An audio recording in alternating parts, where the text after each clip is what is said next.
नेपाल प्रहरीले नयाँ नेतृत्व पाएको छ।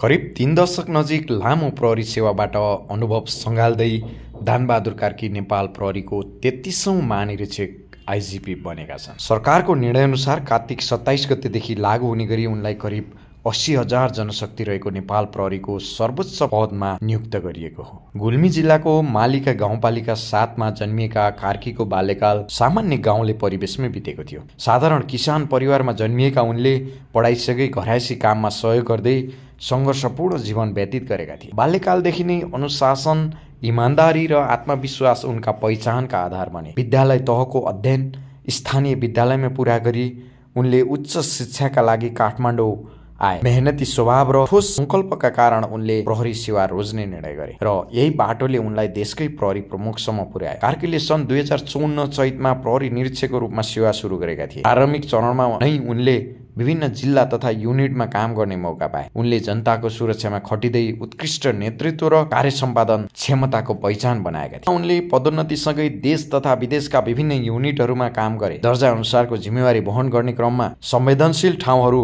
रुकुम, कपिलवस्तु, काठमाडौँ, लुम्बिनी प्रदेश प्रमुख, आइजिपी सचिवालय तथा प्रवक्ता, मानव स्रोत विभाग र उपत्यका प्रहरी प्रमुख जस्ता महत्त्वपूर्ण ठाउँहरूको समेत नेतृत्वदायी जिम्मेवारी वहन गरेका छन्। दानबहादुर कार्कीको नेतृत्व क्षमताको उदाहरण उनका महत्त्वपूर्ण अनुसन्धान र व्यवस्थापन कार्यहरू। काठमाडौँ प्रहरी प्रमुख रहँदा उनले भुटानी शरणार्थी प्रकरणको अनुसन्धानमा नेतृत्वदायी भूमिका खेलेका थिए। सो घटनामा उनले कानुनी प्रक्रियालाई निष्पक्ष र पारदर्शी बनाउँदै प्रहरी संस्थाको विश्वसनीयता कायम गर्न योगदान पुर्याए। प्रहरी समुदाय सहकार्य, आपराधिक सञ्जाल नियन्त्रण, अनुसन्धानमा प्रविधिको प्रयोग जस्ता सुधारात्मक पहलहरू पनि उनका कार्यकालका उपलब्धिहरू मानिन्छन्। कार्की आफ्नो इमानदारी, अनुशासन र संयमित स्वभावका लागि परिचित छन्। उनी निर्णय लिन ढिलो गर्छन् तर निर्णय लिएपछि दृढ रहन्छन्। सङ्गीतमा रुचि राख्ने कार्की गीत सङ्गीत, कला साहित्यमा समेत पोख्त छ। महानिरीक्षकको रूपमा दानबहादुर कार्की समक्ष संस्थागत सुधार, आन्तरिक अनुशासन, प्रविधियुक्त अनुसन्धान र अपराध नियन्त्रण जस्ता ठूला चुनौतीहरू छन्। भित्रभित्रै राजनीतिक दबाव, प्रहरीको मनोबल कमजोर भएको, प्रहरीप्रति जनविश्वास घट्दै गएको पृष्ठभूमिमा उनको नेतृत्वबाट नयाँ दृष्टिकोण र परिणाममुखी